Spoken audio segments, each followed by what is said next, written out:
Až v tú noc sa jeho zlo zastaví, keď sa mu z iného sveta tvor postaví. K víťazstvu však je potreba prášok spopod jazera. Kapitola 13. Babs sa predierala hustým lesom. V ušiach jej ešte stále znel desivý hlas bambušice rahu. Chcela byť čo najďalej od toho hrozivého prízraku a vymazať z hlavy spomienku na neprítomné oči bambúšice.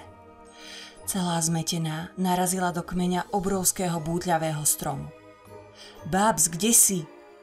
Ozývali sa lesom hlasy jej kamarátov. Našli ju, ako celá roztrasená sedí pri pni. No tak, Babs Brúmanová, prisedol si k nej Momo a pokúšal sa ju ukľudniť. Nemáme sa čoho báť. Prekvapene na ňo pozrela. Veď tá bambúšica vyslovila proroctvo, ktoré zmení ich životy.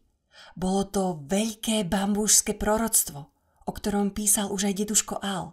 Práve oni traja budú musieť poraziť najhoršieho nepriateľa dobrých tvorov. Čo ak ich začne prenásledovať, alebo ich chytí a uväzní? Teraz už nejde len o nevinné dobrodružstvo ako z detskej knižky. Pôjde im o život. Ako je možné, že to Momo nechápe? Alebo že by to celé zle pochopila?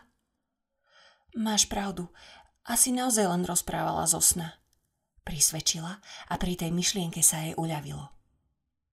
Nie, Babs Brúmanová, to bolo bambúšske proroctvo. Jeho naplnenie je mojím životným poslaním. Bolo súdené mne a vám dvom. Musíme podľa neho konať. Hlúposť! Osopil sa na ňo odrazu Lufo. Čo si blázon? To nie je proroctvo, ale rozsudok smrti. Temný pán nemá zľutovanie. Zabije každého, kto sa mu postaví do cesty.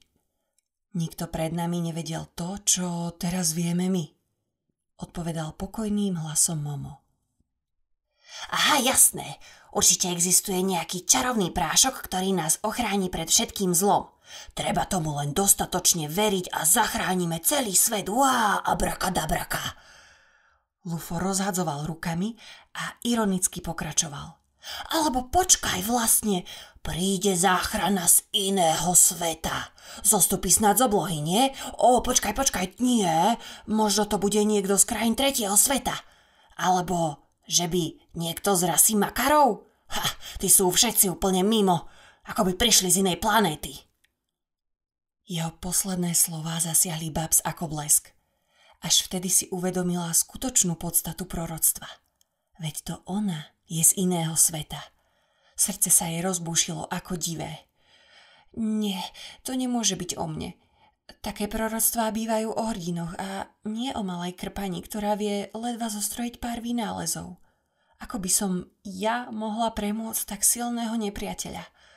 Určite bude aj iné vysvetlenie. Musím sa poradiť s Momom a Lufom.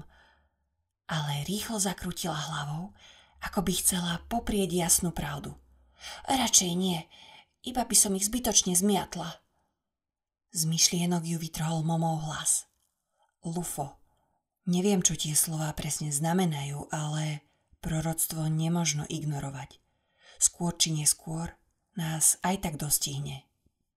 Radšej nech ma dostihne proroctvo, než zlodej duši, zavrčal Lufo. Bambúch ale vyzeral byť presvedčený. Zajtra sa vydám hľadať prášok.